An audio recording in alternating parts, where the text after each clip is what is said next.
22 अप्रैल 2025 को पहलगाम हमले के बाद देश सदमे में डूब गया और ठीक कुछ हफ्ते बाद आता है 26 जुलाई यानी कि कारगिल विजय दिवस। और इसी दिन पाकिस्तान के एसीसी प्रमुख मोहसिन नकवी एक्स पर एशिया कप का शेड्यूल टिका देते हैं। और कमाल की बात यह है कि उसी सुबह पाकिस्तान ने एक्स का बैन हटाया ताकि इंडिया में भी वो पोस्ट दिखे। टाइमिंग बेहद घटिया, बेहद बेहुदा, बेहद बेपरवाह। सोचिए, एक तरफ परिवार अमर जवान ज्योति पर मोमबत्तियां जला रहे होते हैं, कारगिल और पहलगाम के शहीदों के लिए आंखों में आंसू लिए, और दूसरी तरफ उसी स्क्रीन पर चमकता है क्रिकेट का न्योता उन लोगों के लिए जिन्होंने गोली चलाई थी। सवाल उठता है, ये कैसा गणित है? टीआरपी और स्पॉन्सरशिप की कीमत शहीदों के खून से ज्यादा कैसे हो गई? और सरकार कैसे मान गई पाकिस्तान के खिलाफ खेलने के लिए? शायद पैसा किसी भी शहादत से ज्यादा मायने रखता है। तो दोषी कौन? बीसीसीआई या फिर सरकार या फिर क्रिकेट फैंस जो हर बार भरोसा दिखाए जाते हैं लेकिन मिलता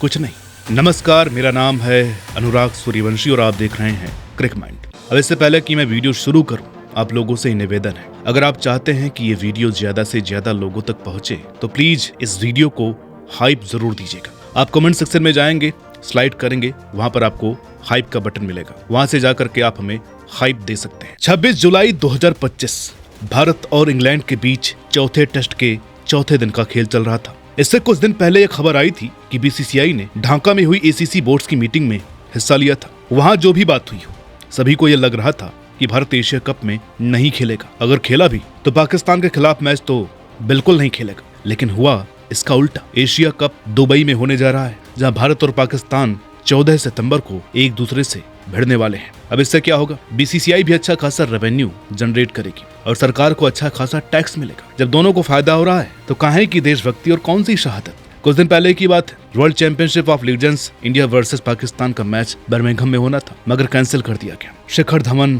सुरेश रैना जैसे दिग्गजों ने खेलने से साफ मना कर दिया। वजह टेरर होस्ट पाकिस्तान के खिलाफ मैदान पर उतरना उन्हें मंजूर नहीं था। उन्होंने कहा, पहलगाम के बाद क्रिकेट नहीं, इंसाफ चाहिए। भारत अड़ा रहा, पाकिस्तान के साथ कोई खेल नहीं जब तक न्याय नहीं मिलता।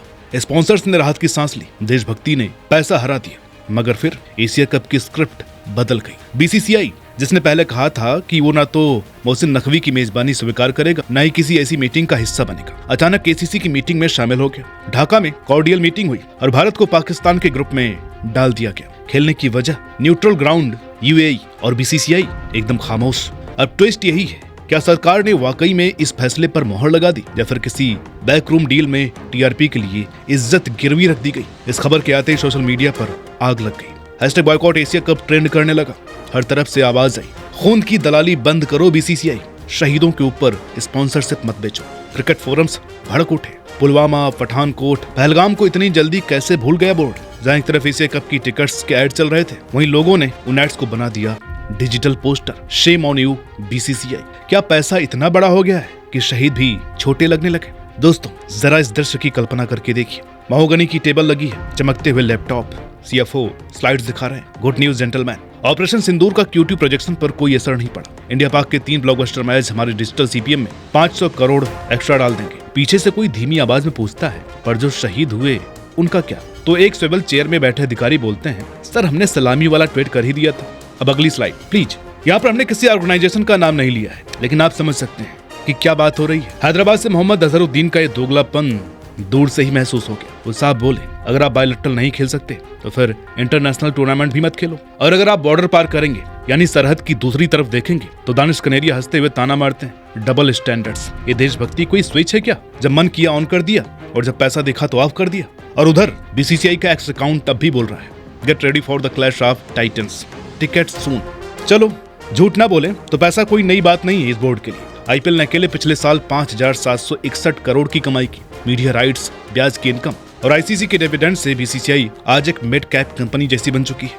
लेकिन जहां खजाना बड़ा होता है वहां जवाबदेही भी बड़ी होनी चाहिए कि नहीं? नहीं, बीसीसीआई में ऐसा कुछ नहीं है। याद है दिल्ली हाई कोर्ट का 2004 का फैसला, वो साफ कह चुका है कि टीम इंडिया बीसीसीआई 11 नहीं है। यह बोर्ड एक पब्लिक ड्यूटी निभाता है। फिर भी जब जब कोई नेशनल स्पोर्ट गवर्नेंस बिल उन्हें आरटीआई या ओलंपिक जैसे निगरानी के दायरे में लाने की कोशिश करता है, ये अधिकारी उसे कूड़े में फेंक देते हैं। लेकिन इस जुलाई में एक नया ड्रॉप फिर से उन्हें पकड़ने की कोशिश कर रहा है। शायद यही वजह कि अचानक बीसीसीआई को तिरंगा लहराने की जल्दी पड़ गई।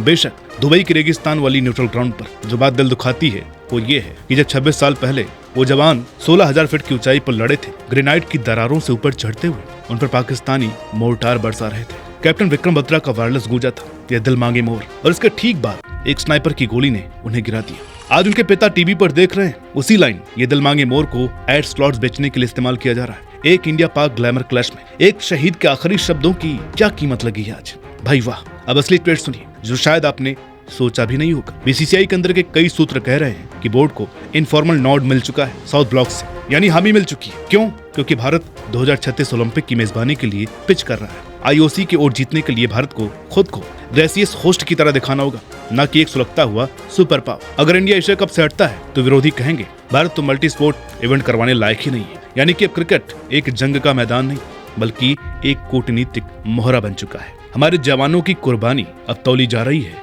5 छल्लों और एक मशाल के साथ। या तो सरकार कंफ्यूज है या हमको कंफ्यूज कर रही है। और उधर पाकिस्तान पीसीबी पहले ही कर्ज में डूबा हुआ है, उन्हें एसीसी और आईसीसी से 880 करोड़ की लाइफलाइन चाहिए। अगर इंडिया हटता है तो उनका कैश फ्लो शारजाह की ओस से भी तेज सूख जाएगा। पाकिस्तानी यूट्यूबर नाचने लगते हैं जैसे इंडिया के कंफर्मेशन की खबर आती है, क्योंकि टीआरपी, स्पॉन्सर का पैसा और खुद उनकी रेलेवेंस सब इन्हीं मैचेस से आती है। और इसलिए जब हम बैकआउट की बात करते हैं वो जानते हैं कि ये सिर्फ एक खाली तलवार है जिसे उन्होंने पहले भी कई बार म्यान में लौटते हुए देखा है। 2019 में पुलवामा हमले के बाद याद है ना, तो गुस्से से भरे कमेंट्स, अब कभी नहीं। फिर 2021 का T20 वर्ल्ड कप आया और हम फिर से खेले, फिर वही पाकिस्तान, फिर वही इंडिया, और इस बार तो 10 विकेट से धो डाला। टेलीविजन पर एडवर्टाइजर्स ने शैंपेन खोली और फैंस बोले बैकआउट करेंगे, पर डिज्नी हॉटस्टार के नंबर बोले भाई मैच तो सब देख रहे हैं। यानी कि देशभक्ति अक्सर रिमोट के वॉल्यूम अप बटन तक पहुंचते पहुंचते धीमी पड़ जाती है। लेकिन इस बार बात कुछ अलग सी लगती है ना, क्योंकि मामला सिर्फ किसी दूर दराज के काफिले का नहीं था। यह पहलगाम था जहाँ कोई आम कपल हनीमून मनाने गया था, जहाँ एक हिंदू पत्नी अपने खून से लथपथ शौहर को सीने से लगाकर रो रही थी। और इस बात को 3 महीने भी नहीं बीते हैं और अब हमें कहा जा रहा है set your reminder button. Pakistan के साथ क्रिकेट का कार्निवाल आ रहा है। अब भाई ये तो बहुत से लोगों के गले नहीं उतर रहा। अब्दुल रऊफ जो कि पाकिस्तान के पूर्व पेसर है, उन्होंने भी तंज कसा है। भारतीय लीजेंड्स विदेश में पाकिस्तानी दोस्तों के साथ शॉपिंग कर लेते हैं, लेकिन एग्जीबिशन मैच खेलने से इनकार कर देते हैं। अब सवाल ये उठता है कि हम जैसे आम फैन कहाँ जाएंगे, जो ये वीडियो बस में बैठकर ईयरफोन में सुन रहे हैं, जो विराट के कड़क कवर ड्राइव पर झूमता है, शाइन की यॉर्कर पर सीटी मारता है, लेकिन उसी दिल के किसी कोने में पहलगाम की तस्वीरें फिर से उभरती हैं। आप सुबह आर्मी वेलफेयर फंड में डोनेट करते हैं और रात को वह India Pakistan highlights binge watch करते हैं। देखिए स्पोर्ट्स में जादू होता है, हीलिंग पावर होती है। याद है ना चेन्नई 1999 जब इंडिया पाकिस्तान से हार गया था, लेकिन पूरा स्टेडियम खड़ा हो गया पाकिस्तानी टीम को स्टैंडिंग ओवेशन देने के लिए। या फिर सेंचुरियन में तेंदुलकर का 98 रन जिसने दुश्मन को भी फैन बना दिया था। लेकिन भाई हीलिंग की भी एक शर्त होती है, ईमानदारी। और ईमानदारी ये कहती है कि बीसीसीआई तिरंगा सिर्फ टिकट बेचते वक्त ही लहरा सकता है। सरकार क्लियरेंस का हवाला भी